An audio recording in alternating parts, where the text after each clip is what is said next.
Hi, my name is George Harold Millman. I write about politics under the blog named The Rebel Without a Clause.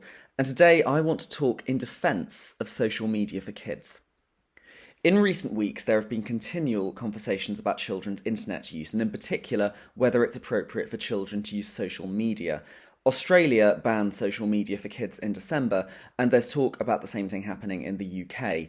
The Prime Minister, Keir Starmer, has vowed to implement a crackdown this year. Exactly what such a crackdown will entail remains to be seen, but there's been talk about a full Australian-style ban, as well as proof of identity required for VPN use, which would defeat the whole purpose of a VPN, the appeal of which is that it's totally anonymous. It is, of course, also debatable whether Keir Starmer will still be Prime Minister long enough for this to even be implemented, but it seems a public enough conversation that the same may be pursued by any potential successor. I'm admittedly extremely biased when it comes to this whole discussion. I'm 32 years old. I was part of the first generation to routinely use the internet in primary school, have been using social media almost daily since I was 14, which is the majority of my life.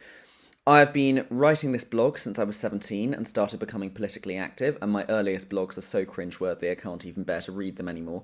I leave them up for posterity and as a record of how far I've come, but like most people, I am a little embarrassed by the sort of thing I used to say, even though my overall politics and views haven't changed all that much. I can't really imagine my life, including my childhood, without the internet and social media. For that reason, I have to be really cautious with expressing a view on this matter. I always have to ask myself, are you quite sure you aren't looking at things through rose-tinted spectacles, especially when we have multiple testimonies from teachers attesting to the fact that social media is ruining children's lives? Another thing I have to acknowledge is the myriad of problems with social media. A few months back, I was discussing the situation in Australia with one of my oldest friends, who is Australian, and ironically, whom I reconnected with on social media when I was 15. I brought the situation up with that person largely because it felt strange to think that nowadays we may not have been able to do that.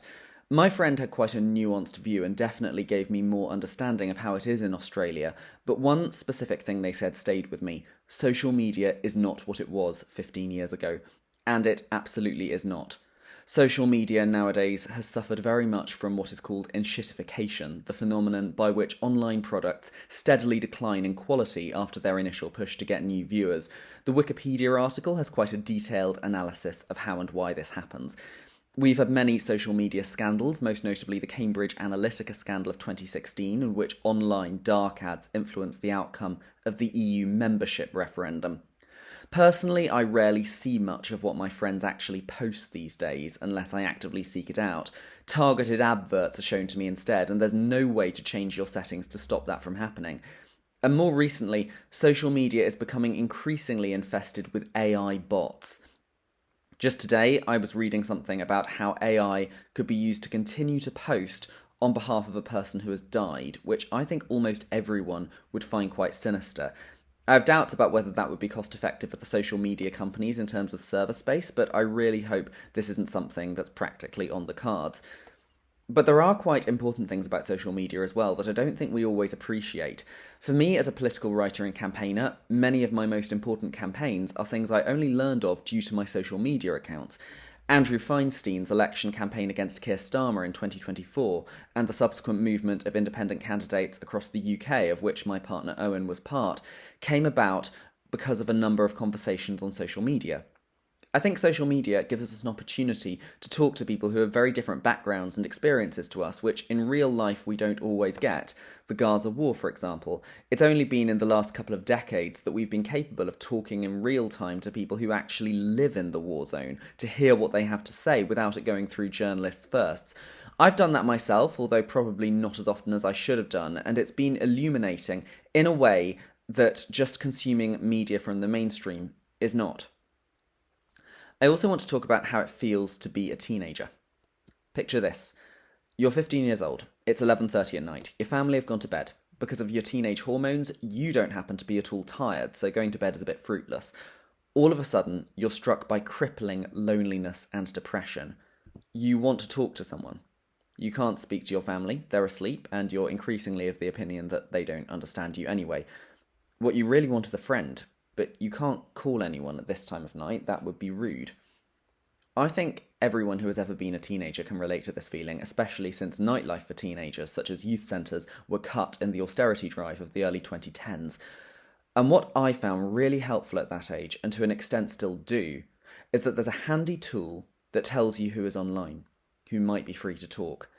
And I've had important instances of this not just facilitating my ability to talk to people who are already my friends, but to people who I only know vaguely. Sometimes this can result in more fulfilling conversations than you'll have face to face. There's no peer pressure, no one to question why you're talking to this person, no cliques, just two people, a computer screen, and what organically occurs.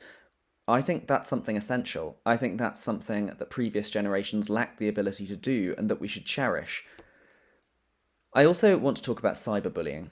Cyberbullying is a horrific thing, as all bullying is, and I don't want to downplay the seriousness of cyberbullying. However, that doesn't change the fact that it is not quite as bad as other forms of bullying. There are two very specific reasons for this. The first is that it tends to be a little easier to escape from bullies online. You can block them, delete their messages, and then that's that. The second, and this is quite an important one, is that if someone cyberbullies you, you can prove that it's happening. You can keep screenshots of horrible messages and show them to someone who will do something about it. This isn't something you can normally do with other forms of bullying, which very often don't happen in front of witnesses, and therefore can't be proven. I don't think our constant obsession with cyberbullying is really rooted in what will concretely keep children safe. I think what this is actually about is overprotective adults being concerned that children's experiences are not things that they can personally relate to and therefore know how to deal with. In the past, bullying was often restricted to the school playground, so at least adults knew that it wasn't happening when their children were at home. But that doesn't necessarily make it better. I remember when I was about 17, my father, whose views on kids' social media use I don't believe I've ever asked, laughing and saying to me, "George, I can't believe that you've never been in a fight." This was my father's view of what teenage boys do to one another, and something that he presumably wouldn't consider to be a serious case of assault. Why is that a more healthy experience for a child to go through than a string of unkind messages online, which can at least then be shown to others so that something can be done about it? I see no reason that it is, apart from that it makes adults uncomfortable. One thing that has struck me quite a lot in this whole conversation is the way both the media and the government are taking advantage of Esther Jai. Esther Jai's 16-year-old daughter Brianna was murdered in 2023 in a deeply transphobic attack that originated online, and her murderer's online behaviour and the text messages they'd sent to one another was part of the prosecution case against them. Jai is one of the top campaigners for kids to be more restricted on social media. To be clear, I have the utmost respect for Esther Jai. In every interview I've seen with her, she has been far more restrained, composed and considered than I'm sure I would be if I'd been through what she has. I've no doubt that if I lost a child in such horrific circumstances, I'd be saying exactly the same thing that she is.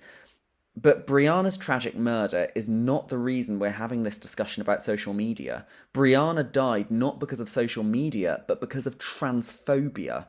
There were transphobic murders and murders because of other protected characteristics before social media. The most high-profile case of a prejudiced murder of a teenager was of 18-year-old Stephen Lawrence in 1993, the year I was born, and people didn't have social media then. Social media doesn't cause racism, and it doesn't cause transphobia. All social media does is amplify the feelings we already have and put them on a wider platform. If those feelings are racist or transphobic, then we need to do something about that. We need to have these conversations and amplify a different message about dark-skinned people or about transgender people or whatever the characteristic is.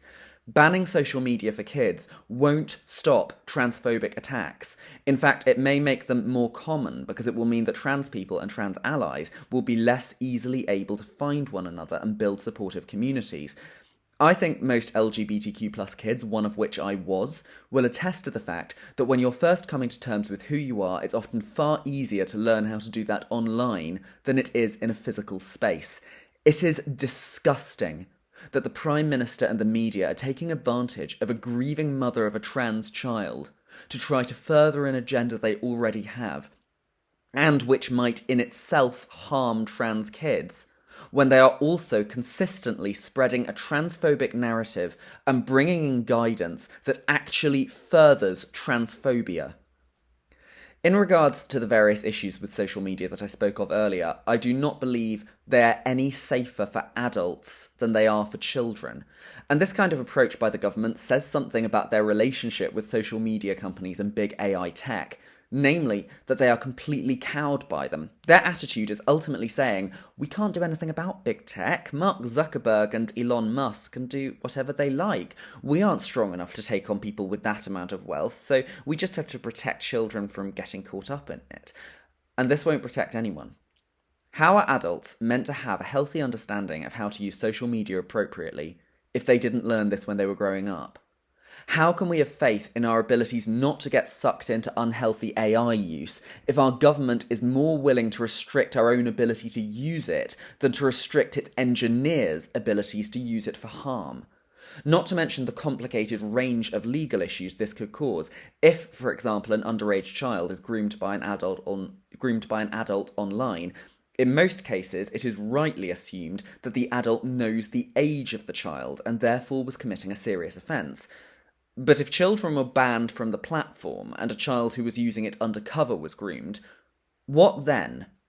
Could an abuser quite justifiably say, I didn't think they were underage, I thought everyone on this platform was an adult? Could this actually get a predator off the hook? I don't necessarily know the answers to all these questions. It's impossible to until we're confronted by the reality. But they are conversations we need to have, and a lot of the time, they're conversations that we aren't having. A lot of the discourse comes back to social media is really dangerous, no one should be on it unless they're over 16, and that is far too basic a position to hold for such a complex issue. Thank you so much for watching. If you'd like to see more content like this, then do please check out my blog, The Rebel Without a Clause. I'm on Blogger, here on YouTube, and on Facebook. And I hope to see you again soon. Thank you.